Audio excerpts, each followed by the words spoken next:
आज का जो चैप्टर है स्वतंत्र भारत में राजनीति का, भारतीय राजनीति नए बदला, यानी इंडियन पॉलिटिक्स के अंदर क्या चेंजेस आए नए। ठीक है, लेसन क्या है, अगर आप लोगों के पास नई बुक है तो वो 8वां लेसन होगा क्योंकि एक लेसन काट दिया गया है, वरना ये 9वां लेसन है अगर पुरानी बुक है तो। चलो इसी के साथ शुरू करते। देखो लेसन बहुत इंटरेस्टेड है, अब समझाने का तरीका आप यहाँ से देख ही चुके हो किस तरीके से होने वाला है, यानी एक भी पॉइंट ऐसा नहीं लगेगा, मजेदार लगेगा। समझते हैं कैसे।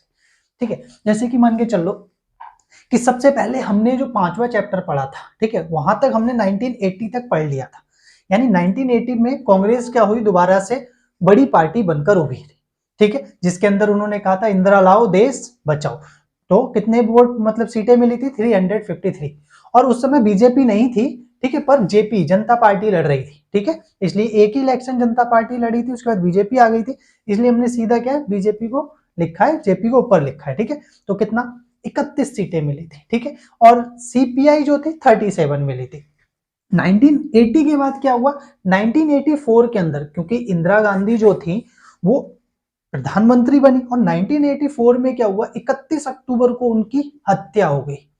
ठीक है, नेक्स्ट नंबर उनके अंगरक्षकों ने गोली मार दी ऑपरेशन ब्लू स्टार का बदला लेने के लिए। ठीक है, नेक्स्ट नंबर पे इंदिरा गांधी की मृत्यु की वजह से पूरे देश के अंदर एक माहौल बना, जिसे किसे कहते हैं ना कि एक कंसोलिडेशन देना, सांत्वना देना। तो पूरे देश ने क्या किया, बीजेपी पार्टी यानी कि उनके बेटे राजीव गांधी को एक सांत्वना देने के लिए सारे लोगों ने वोट डाला, इसीलिए उन्हें 415 सीटें मिली। अभी तक किसी को इतनी सीटें नहीं मिली, खुद किसको, कांग्रेस को भी नहीं मिली शुरुआत से। तो सबसे ज्यादा वोट सीटें कब मिली, 415 1984 के अंदर। और उस समय बीजेपी नई नई पार्टी बनी थी 1980 के अंदर। जब वो 1980 का इलेक्शन नहीं जीत पाई, उसके बाद बीजेपी क्या हुई, जेपी को चेंज करके बीजेपी पार्टी बन गई थी, तो उसे सिर्फ कितनी सीटें मिली, 2 सीटें। नेक्स्ट नंबर पे अब समझना, इंदिरा गांधी के चक्कर में लोगों ने वोट तो डाल दिया, पर राजीव गांधी ने उतना बेहतर नहीं किया जो उन्हें दिखाना चाहिए था। समझ में नहीं। नेक्स्ट नंबर पे अभी वैसे नरेंद्र मोदी के नाम क्रेडिट है सबसे ज्यादा विदेशी यात्राएं करने का, वरना उससे पहले जो सबसे ज्यादा विदेशी यात्रा करने का जो क्रेडिट था वो राजीव गांधी के पास था, क्योंकि राजीव गांधी के पास मेजोरिटी थी। जिस भी सरकार के पास मेजोरिटी होती है उसके पास डिसीजन लेने की पावर होती है, इसीलिए सरकार किसी को भी बनाओ पर उसको मेजोरिटी जरूर दे देश की जनता। जब मेजोरिटी नहीं देती है तो देश का इतना गंदा हाल होता है, भी यहाँ पर देखेंगे। अरे समझिए, देश इंपोर्टेंट डिसीजन ले ही नहीं पा रहा था। अरे समझिए, वो जो अब लिए जा रहे हैं, बात समझ में, यानी इसे कहते हैं पॉलिटिकल स्टेबिलिटी। राजनीतिक स्थिरता देश के अंदर जरूर होनी चाहिए, तभी वो विकास करता है। अगर राजनीतिक अस्थिरता होगी तो उस दौरान क्या होगा, आर्थिक संकट आएंगे, जैसे अभी पाकिस्तान में आ रहे हैं, श्रीलंका में आया। ठीक है, तो 1989 का जब इलेक्शन हुआ, ठीक है, राजीव गांधी के 5 साल पूरे हो गए, और 1989 के अंदर जब कांग्रेस पार्टी लड़ी तो उसे 197 सीटें मिली। अब यहां से समझने वाली बात बहुत इंपॉर्टेंट है, यहां से लेसन आपका शुरू हो चुका है। ठीक है, 1989 के अंदर उसे कितनी सीटें मिली, 197। क्लियर है। बीजेपी को कितनी मिली, 85। JD Janata Dal United, clear है, जनता दल यूनाइटेड जो क्या नाम है नेशनल फ्रंट बनाया हुआ था, ठीक है, कितने से कितना, तो 1988 से 1996 तक जनता दल यानी कि राष्ट्रीय मोर्चे की सरकार थी। ठीक है, मतलब राष्ट्रीय मोर्चा बना था, ये ध्यान रखना, राष्ट्रीय मोर्चा कब से कब तक, 1988 से 1996 तक था।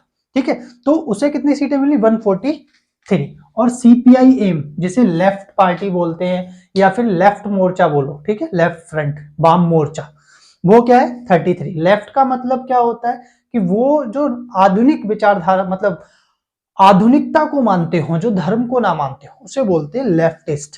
क्लियर है। और लेफ्टिस्ट जितनी भी क्या बोलते हैं कम्युनिस्ट पार्टियां हैं वो लेफ्टिस्ट होती है, क्योंकि वो धर्म को नहीं मानती। ठीक है, वो धर्म को मानकर, धर्म को बिना माने सभी लोगों के विकास पर ध्यान देती है। अब यहां समझने वाली बात यह है कि टोटल सीटें कितनी थी, टोटल थी 545 सीटें, कहां की, लोकसभा की। ये तो 11th क्लास में ही पढ़ के आए होंगे आप लोग। ठीक है, और सरकार बनाने के लिए आधे से ज्यादा सीटें मिलनी चाहिए, यानी कि 273 सीटें मिलनी चाहिए। देखो डिवाइड कर लो, 270 के 3 आएगा। ठीक है, अप्रोक्स 2 सत्ते 14, 2 दूनी 4, एक एक्स्ट्रा मान लिया, तो कितना हो गया, 273 सीटें। ना तो कांग्रेस के पास थी, ना बीजेपी के पास, ना जेडीयू के पास, ना सीपीआई। तो इसीलिए क्या किया कांग्रेस, अब देखो कांग्रेस ने डिसाइड किया कि यार हम इस बार क्या नहीं करेंगे, अपोजिशन में बैठेंगे। अपोजिशन का मतलब है हमारे पास मेजोरिटी है नहीं, सरकार नहीं बना सकते, हम किसी के साथ गठबंधन नहीं कर रहे, हम क्या करेंगे, अपोजिशन में बैठेंगे।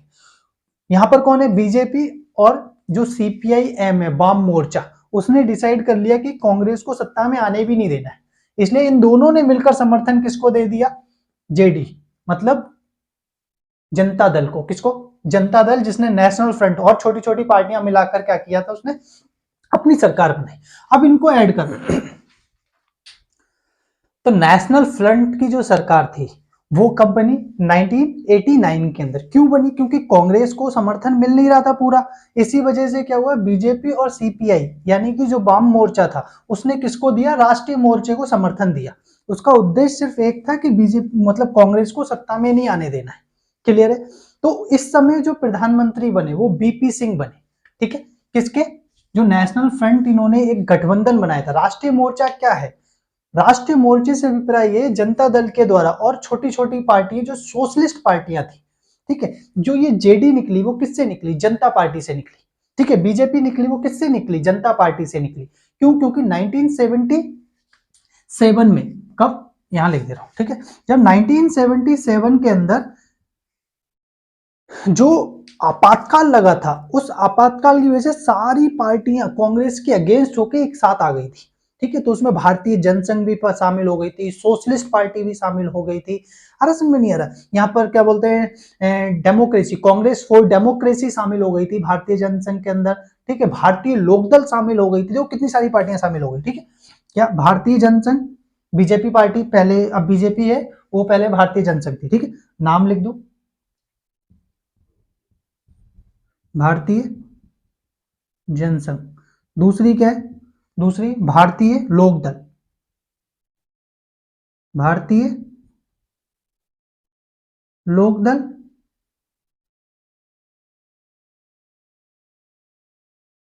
थर्ड क्या है, सोशलिस्ट पार्टी।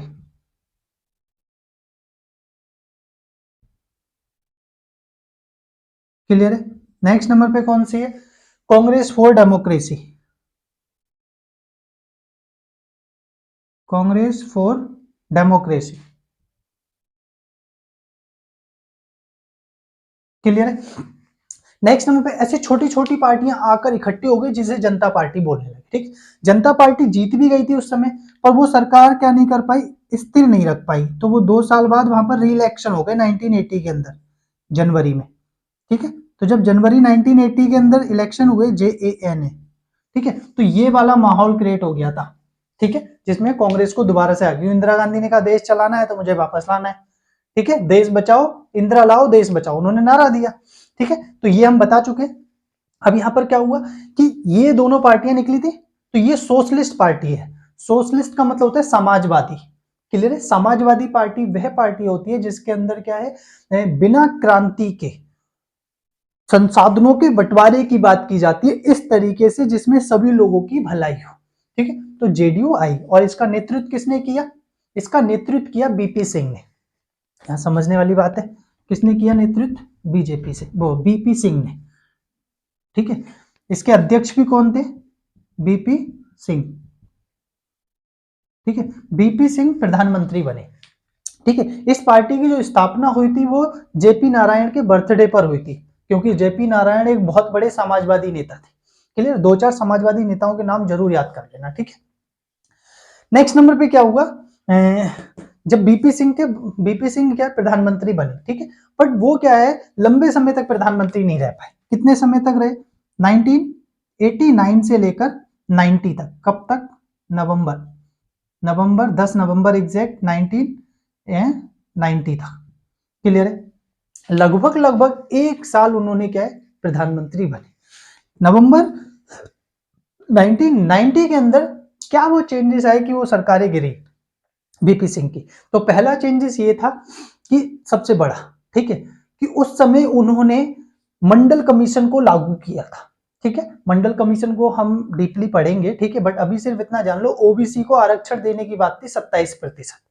ठीक है, शैक्षणिक और किसमें, नौकरियों में, यानी कि जो शिक्षा केंद्र होते हैं उनके अंदर 27% ओबीसी को रिजर्वेशन मिलेगा। कॉलेज के एडमिशन के अंदर, आईआईटी, आईआईएम या फिर तुम्हारा क्या नाम है, मेडिकल की जो सीटें हो गई, ठीक है, उनके अंदर 27% ओबीसी को रिजर्वेशन मिलेगा। दूसरा जो रीजन था, ठीक है, जिसकी वजह से क्या है बीजेपी ने अपना समर्थन वापस ले लिया, उसका कारण ये था कि उन्होंने जब ओबीसी लागू किया, ओबीसी को आरक्षण देने बात लागू की, तो ये ध्यान रखना ये पहले में ही थोड़ा सा रह गया था वो, ठीक है। ओबीसी जो क्या नाम है आरक्षण दिया, उससे उन्हें लगा कि ये हमारे वोट बैंक को बांट रहे हैं, क्योंकि हिंदुओं के अंदर अगर आरक्षण की नीति पालेंगे तो उस दौरान क्या है ओबीसी अलग हो जाएगा जनरल से। इसी वजह से क्या हुआ, दंगे भी हो गए थे। जो आरक्षण के विरोध में थे उन्होंने अलग प्रोटेस्ट किया, जो आरक्षण के समर्थन में थे उन्होंने अलग प्रोटेस्ट किया, जिसकी वजह से काफी जगह लड़ाइयां झगड़े हुए, दंगे हुए, ठीक है। और ये मामला कोर्ट तक पहुंच गया। इंदिरा साहनी बनाम जो क्या नाम है संयुक्त वो क्या नाम है सर्वोच्च न्यायालय में ये बात पहुंची, सर्वोच्च न्यायालय ने इस फैसले को जायज ठहराया, ठीक है। आगे देखते। तो बीपी सिंह की सरकार, एक तो ये रीजन था, और दूसरा रीजन ये था कि उसी समय क्या नाम है लाल कृष्ण आडवाणी जो क्या है अध्यक्ष थे किसके, बीजेपी के, उन्होंने क्या है राम रथ यात्रा निकाली। दूसरा कारण क्या था, राम रथ यात्रा। राम रथ यात्रा जो थी उस रथ यात्रा को उन्होंने क्या है पूरे सोमनाथ से शुरू कर समझिए सोमनाथ से शुरू कर मध्य प्रदेश और इधर आपका क्या नाम है महाराष्ट्र है और कर्नाटका से होते हुए नई दिल्ली लेके गए, फिर नई दिल्ली से बिहार से होते हुए वो कहा अयोध्या लेके गए। समझ में नहीं आ रहा। और जब अयोध्या वो पहुंचे, ठीक है, तो यहां पर सबसे बड़ी समझ लाल कृष्ण आडवाणी को बिहार के अंदर, ठीक है, आरजेडी ने क्या कर लिया था, अरेस्ट कर लिया था। लालू प्रसाद यादव की जो पार्टी है उस समय लालू प्रसाद यादव क्या थे, सीएम थे। तो आरजेडी राष्ट्रीय जनता दल, ठीक है, आरजेडी राष्ट्रीय जनता दल ने क्या कर दिया, लालू प्रसाद यादव की पार्टी ने लाल कृष्ण आडवाणी को क्या बोलते हैं